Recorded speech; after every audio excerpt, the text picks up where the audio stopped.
Bangalore, Newburgh Anand organized a cancer awareness walkathon on Sunday, 16th November 2025, to highlight the importance of cancer prevention, early detection, and timely screening. The event drew over 500 participants, including doctors, laboratory professionals, medical students, cancer survivors, partner organizations, and residents from across the city. The walk began from the Newburgh Anand Reference Laboratory in Shivajinagar and was flagged off by Sri Devraju, IPS, DCP East Division, Bangalore City.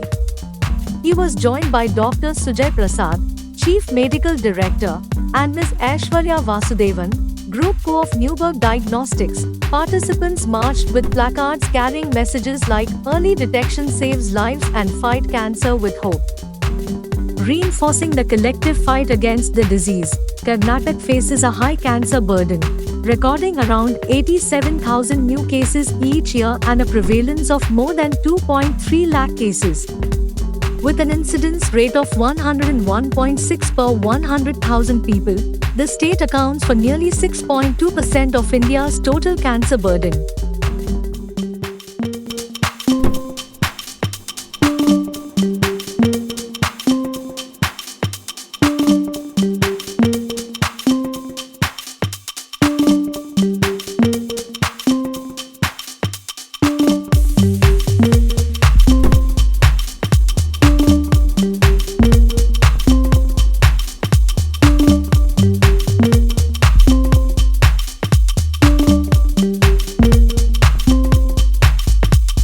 Certainly Google or ChatGPT friendly when it comes to our health concerns.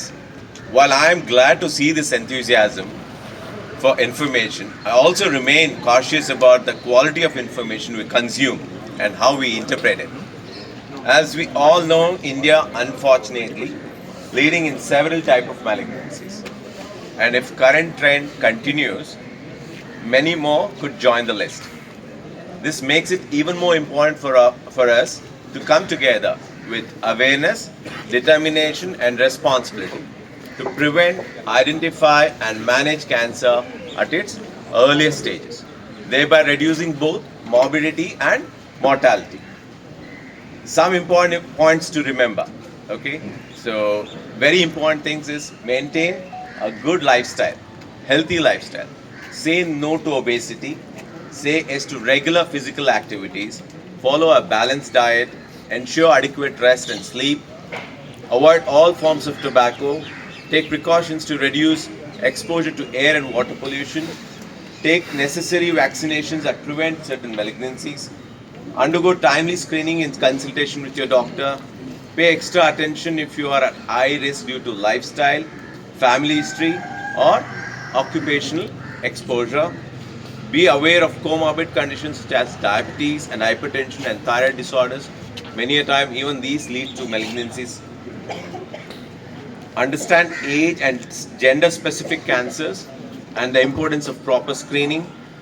I'm certain that Anand Laboratories continues to play a significant role in creating awareness, promoting prevention, and offering world-class screening and diagnostic services. Their commitment. Everything, nothing is not left. Anything regarding diagnosis of cancer and the related things.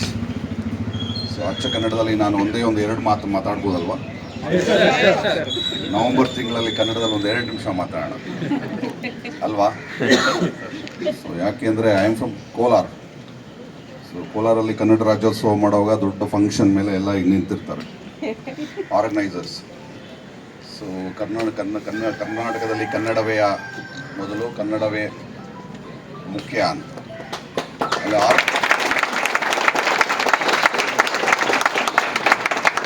ಆದರೆ ಅಲ್ಲಿ ಮೇಲೆ stage ಮೇಲೆ organising ಕಮಿಟಿಯಲ್ಲಿ 4 ಜನ ಅದರಲ್ಲಿ ಒಬ್ಬ ಮಾತಾಡುವಾಗ ಅಣ್ಣ ಚೇರಿ ಅಣ್ಣ ಕುಡ್ರ ಚೇರ್ ಕುಡ್ರ. This is the way of celebrating Kannada Rajyotsava in Karnataka ಅಲ್ವಾ? ಭಾಳಷ್ಟು ಕಡೆ. ಆದರೆ ಹಾಗಾಗಬಾರ್ದು. ಎಲ್ಲ ಭಾಷೆ ಮುಖ್ಯ. ಕನ್ನಡ, ತೆಲುಗು, ತಮಿಳು, ಮಲಯಾಳಂ, ಇಂಗ್ಲೀಷ್, ಹಿಂದಿ ಎಲ್ಲ ಮುಖ್ಯ. ಆದರೆ ಇಲ್ಲೇ ಹುಟ್ಟಿ ಇಲ್ಲೇ ಬೆಳೆದು ಎಲ್ಲಿಂದನೋ ಬಂದು ಇಲ್ಲೇ ಬೆಳೆದು ಸೊ ಕನ್ನಡ ಕೂಡ ಸ್ವಲ್ಪ ಕಲಿಬೇಕು. ಈಗ ಇತ್ತೀಚೆಗೆ ಒಂದು ವೆಸ್ಟ್ ಆಫ್ರಿಕನ್ ನ್ಯಾಷನಲ್ ಒಂದು ರೀಲ್ ಹೋಗ್ತಾ ಇದೆ, ನೋಡಿರಬೇಕು. ಒಂದು ಆಫ್ರಿಕನ್ ನ್ಯಾಷನಲ್ ಮೇಡ ಒಂದು ರೀಲ್ ಸೋಷಿಯಲ್ ಮೀಡಿಯಾದಲ್ಲಿ, ಕನ್ನಡ ಕಲಿಯೋ ಮುಂಡೆ ಇದೆ, ಕನ್ನಡ ಕಲಿಯೋ ಮುಂಡೆ is telling in Kannada. It's so beautiful. So ಹಾಗೆ it's a light a part. So this event is organised. ಇದು ಯಾಕೆ ಆರ್ಗನೈಸ್ ಮಾಡಿದ, ಒಂದು ಸಮಾಜದಲ್ಲಿ ಒಂದು ಅವೇರ್ನೆಸ್ ತರೋದಕ್ಕೆ ಈ ವಾಕಥಾನ್ ಆರ್ಗನೈಸ್ ಮಾಡಿದ್ದಾರೆ. ಸೊ ಒಳ್ಳೆಯದಾಗಲಿ ಆನಂದ್ ಡಯಾಗ್ನೋಸ್ಟಿಕ್ ಅವ್ರಿಗೆ. ಅದ್ರ ಜೊತೆಗೆ ನಾನು ಈಗ ಒಂದು 2 ಮಾತು ಏನು ಹೇಳೋಕ್ಕೆ ಇಷ್ಟಪಡ್ತೀನಿ ನಿಮಗೆಲ್ಲ ಅಂದರೆ, ನಾವು ಜವಾಬ್ದಾರಿಯುತ ಸಮಾಜನ ಕಟ್ಟಬೇಕು. ಕಟ್ಟೋದಕ್ಕೆ ನಮ್ಮೆಲ್ಲರ ಕೊಡುಗೆ ಅಂತ ಭಾಷಣ ಮಾಡೋದು ಭಾಳ ಈಸಿ. ಎಲ್ಲಿಂದ ಶುರು ಮಾಡಬೇಕು ಜವಾಬ್ದಾರಿಯುತ ಸಮಾಜನ ಕಟ್ಟೋದಕ್ಕೆ ಅಂದರೆ, ಸಣ್ಣದು. ಫಾರ್ ಉದಾಹರಣೆಗೆ ಇಂಡಿಯನ್ ಎಕ್ಸ್ಪ್ರೆಸ್ ಸರ್ಕಲ್ ಹೋಗ್ತಿರ್ತೀವಿ, ರೆಡ್ ಲೈಟ್ ಬಿದ್ದಿರುತ್ತೆ, ಏನೋ ಅಲ್ಲಿ ಯಾರೋ ಕಾಯ್ತಾ ಅನ್ನೋದು ಬೈಕಲ್ಲಿ ಹೀಗೆ ಬಂದು ಝೀಬ್ರಾ ಕ್ರಾಸಿಂಗ್ ಮೇಲೆ ನಿಲ್ಲಿಸೋದು. ಏನಾದರೂ does it make any difference? ಇಲ್ಲಪ್ಪ, ಅಲ್ಲಿ ಝೀಬ್ರಾ ಕ್ರಾಸಿಂಗ್ ಇದೆ, ನಿಲ್ಲಬಾರ್ದು. ಪಾದಾಚಾರಿಗಳು ಯಾರೋ ಹೋಗ್ತಾರೆ, ಸ್ವಲ್ಪ ತಾಳ್ಮೆಯಿಂದ ನಿಂತ್ಕೊಳ್ಳೋಣ. ಎಷ್ಟು ಸೆನ್ಸಿಬಲ್ ಅಲ್ವಾ? ಸಿಗ್ನಲ್ ಬಿದ್ದಿರುತ್ತೆ, ಫುಟ್ಪಾತ್ ಮೇಲೆ 30, 40, 50 ಕಿಲೋಮೀಟರ್ ಸ್ಪೀಡಲ್ಲಿ ಗಾಡಿ ಓಡಿಸ್ಕೊಂಡು ಹೋಗೋದು bike Riders. It looks so awkward. ನಾವು ಕಾನೂನನ್ನು ಪಾಲನೆ ಮಾಡ್ತಾ ಇದೀವ? ಸಣ್ಣದು. ಮನೆಯಿಂದ ಬಾಳೆಹಣ್ಣು ಪ್ಲಾಸ್ಟಿಕ್ ಕವರಲ್ಲಿ ತಂದಿರ್ತೀವಿ, ಬಾಳೆಹಣ್ಣು ಖಾಲಿ ಆಗುತ್ತೆ, ಕವರ್ನ ಮಡ್ಚಿಬಿಟ್ಟು ಕಿಟಕಿಯಿಂದ ಹಿಂಗೆ ಸಾಕು.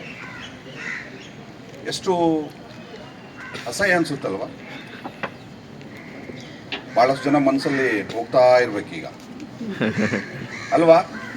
R you relating to last year, before last year? S.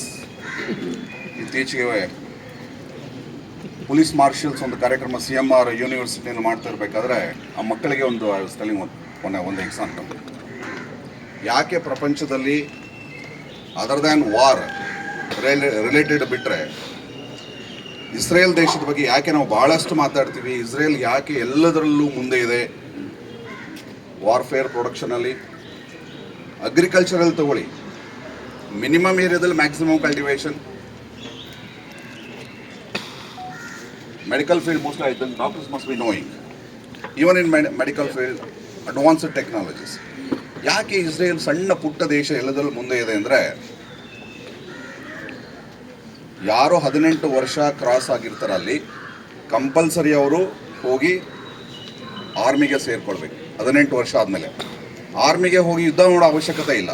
18 ವರ್ಷ ಆದಮೇಲೆ ದೇಶದಲ್ಲಿರೋ ಎಲ್ಲ ಕಾನೂನುಗಳನ್ನು, ರೀತಿ ನೀತಿ ನಿಯಮಗಳನ್ನು ಆ 2 ವರ್ಷ ಆ ಮಕ್ಕಳಿಗೆ ಕಲಿಸ್ತಾರೆ.